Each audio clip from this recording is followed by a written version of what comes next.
Hello everybody, this is Bird Brain. We're here. We are nerdy for the birdies. The Philadelphia Eagles have hung a banner and they have defeated the Dallas Cowboys to go 1-0 on the 2025 season. There's a lot to talk about from this game, a game that I attended, so if my voice sounds a little raspy at points in time, it's because my voice hasn't fully come back yet. I also apologize for the lateness of this video. If you guys obviously know, the game had the rain delay, so I didn't get home till like 2, and I was busy all day today, so I didn't really get time to record it until now. So, let's get into it. Enough rambling and talking around the game. First thing I want to talk about is just the atmosphere of this game. It was electric. The Link put on a show. I mean, pre-game, we got to do the Light the Link, where you sync your phone with all the lights, and there's fireworks going off, and the banners are revealed, and you got these giant Lombardis on the field, and Brandon Graham's out there, Michael Jordan's here, and everyone's going crazy, and the game was just so hyped up, and, you know, everyone's ready to just go beat some Dallas ass. And the kickoff happens, and that leads to our next point. Spitgate. The whole Jalen Carter incident. And I'm going to say this out front. I am aware that Dak spat in the direction of Carter and the Eagles defense. Regardless if that was intentional or not, there is absolutely no reason why Carter needs to walk over there and spit on Dak. I understand there's the idea of respect in this game and all that stuff, but here's the thing. There is a difference between how people handle respect outside of the game, outside of work, outside of their, in their personal lives, and when you're in a professional setting. This is not playing football in the backyard with the homies. Alright? There are serious consequences to doing things like that in this game. Like getting ejected before you play a single snap in the 2025 season. Now, in theory, Carter won't be suspended, but him getting ejected completely changes everything for Philadelphia. He's the guy that you base your entire defensive game plan around. And without him, we saw the results in the first half. And it's one thing if Carter's injured going into the week, then it's like, alright, you can prepare for that, you can come up with concepts.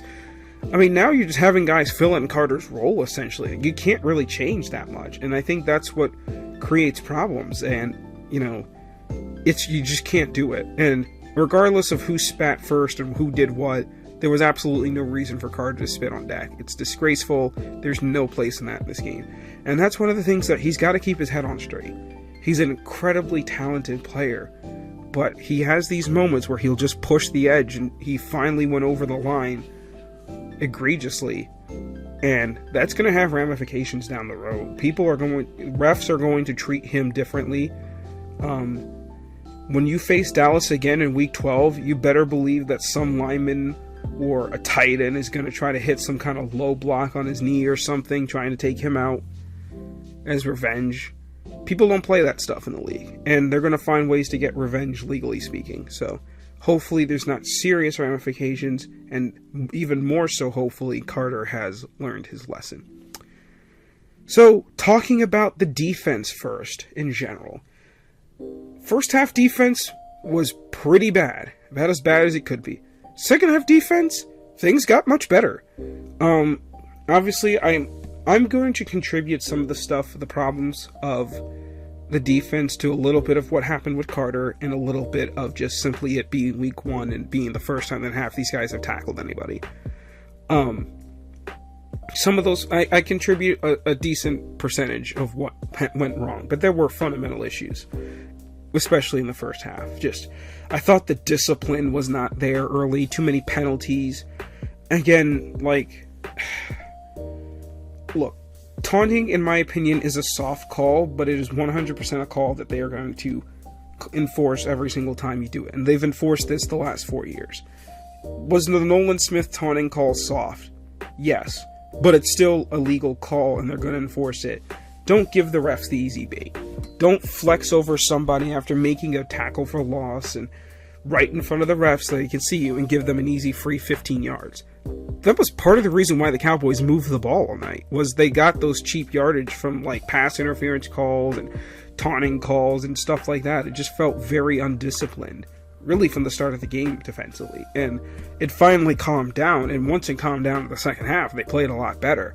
The linebackers, Zach Bond, Jahad Campbell, were just all over the place, both making plays down the seam against tight ends, breaking up passes for touchdowns.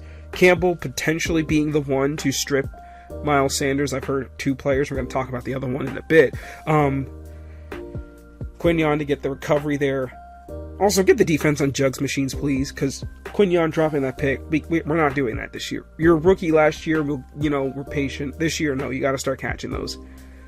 That's how you go from being a good That's how you go from being a good corner to an elite corner. So, got to start catching those, my guy. But I do think the defense, for the most part, held it together. CD got his, as we expected. Adoree Jackson didn't have the best game in the world, obviously. We'll see what the Eagles continue to do there, how they continue to adjust CB2. As for the DT room specifically, I thought Byron Young and Jordan Davis had pretty strong games, actually. Byron Young may have been the one that actually forced the fumble, and he nearly got an interception off of a ricocheted pass off of Dak. So he had a pretty solid game. Jordan Davis, I thought, had a good game that was almost a great game if he'd been able to sack Dak 2 times. And if he had that kind of game, I mean, Jordan Davis in one game would have had more production than he had all of last year, in a sense. And it's nice to see him kind of start to shine a little bit in the absence of Carter. And when Carter's there, I really wonder what he's going to look like rushing next to him. But yeah, I think that covers the defense pretty thoroughly, in my opinion. Again, CB2 was a problem. We'll see what the Eagles do about it. I don't have the energy to get into that. But I do have the energy to talk about the offense. And I thought the first half offense was really good. The second half offense, not so much. And there's been a lot said about the offense's performance, but I thought the run game looked solid, and it looked good to solid as the game progressed. Obviously, there wasn't a ton of yards through the air, but watching the game, and I had a pretty good vantage point, I understand why it wasn't a big passing game. The Cowboys were just kind of sitting on everything. I wonder what's up with AJ and, to an extent, Devontae. I'm not sure if they're both entirely healthy. They were both dealing with soft tissue injuries. Didn't feel like AJ was running at full speed tonight, and there was a point, probably like the second quarter onwards, where I was watching AJ and Jalen, and there were times where, like, you could tell the play was designed to go to AJ, and then Jalen turned it down because there's a Cowboy sitting on the route. And he made other plays with it, and I thought Jalen's scrambling was hugely impactful in this game. And we'll talk about how impactful it was in a bit, but I thought Saquon made some nice plays. It was nice to see Goddard get involved, Jahan Dotson making an impressive catch. All of that really was more in the first half. The second half, it felt to me, especially after the delay in the game, it felt like Nick Sirianni and company were like, all right, let's just get out of here. We'll just run the ball, move the game quicker, and let's just get out of here. Neither offense really did much of anything in the second half. I just think both teams just got too cold. It's a situation that's kind of hard to deal with. I mean, Dallas probably rarely deals with it because they play in a dome, so it's pretty rare that they'd ever be in a situation where they'd have to have a delay. And in Philly, we don't typically get like a lot of thunderstorms, so especially this time of year. So, yeah, but I mean, I've seen people arguing this way and that way about the offense. Some people said Kevin Patullo was good. Some people say he wasn't. I thought he had a solid outing. I thought the first half was better than the second. I think they just got way too conservative, which is something I do notice happen with this team sometimes, where they get like a solid lead and they think like, all right, we're better than the other team, so we can just kind of cruise off of this lead and stick with it and we'll be okay. I don't love, like, you see teams like the Lions and even the Cowboys to an extent when they get these leads and they'll just pour it on and drop like 50 on a team every other week. But anyway, yeah, I thought the offense showed some encouraging signs. Last but not least, just wanted to talk about special teams. And I thought for special teams, I thought they had a really solid performance. I thought the coverage units were pretty good. Jake Elliott making a 58-yard field goal was a huge thing to see, especially considering, you know, how close this game was. I mean, him making that field goal was technically the difference in this game, because it really changed how Dallas had to attack the game at the end. They needed a touchdown. They couldn't settle for a field goal. So it was good to see him do that. Braden Mann had some great punts throughout this game. It looks like Jahan Dotson's the returner for now. I expect we'll see Covey at some point. I think they just got to ramp him up a little bit more in this system again. But yeah, we will see what happens there. So before I give my player of the game, I just want to kind of do a brief summary here. That I think a lot of this game is what I would simply just attribute to week one-itis, where it's kind of shaky, not everything's perfect. And we've seen this the last few years where the week one games haven't necessarily been perfect. Really, in recent years, the only week one game that I would say was like really well played and near perfect was when we played the Falcons week one. And that was just so long ago.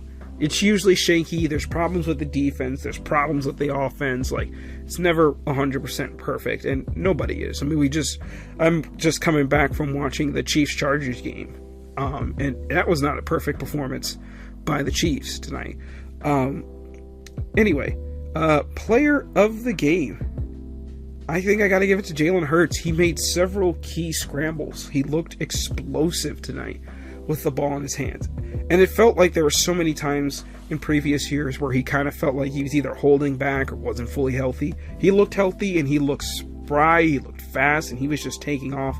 And he made it work. And I thought he did a really good job kind of making chicken salad out of chicken shit a little bit in this game. And this was really, in my opinion, a Jalen Hurts game.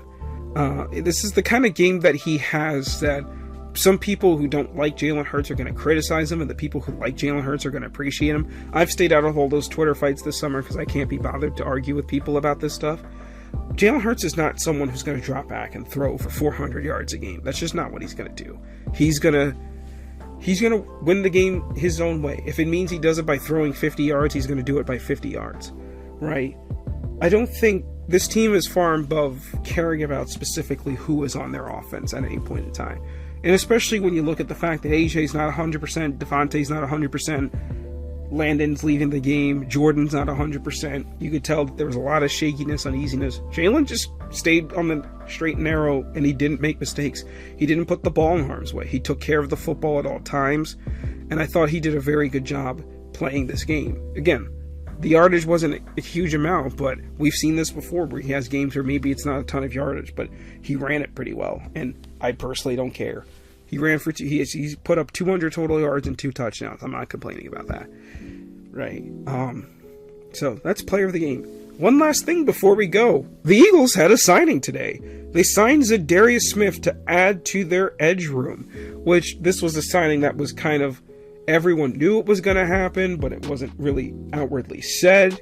But yeah, I really like this signing. I think he's going to provide veteran experience. I'm curious to know who's out of that room. I have a theory. It's probably Ojulari because he was a healthy and active in the game last week, so we'll see what happens. But Zadarius Smith will be a nice addition to this room.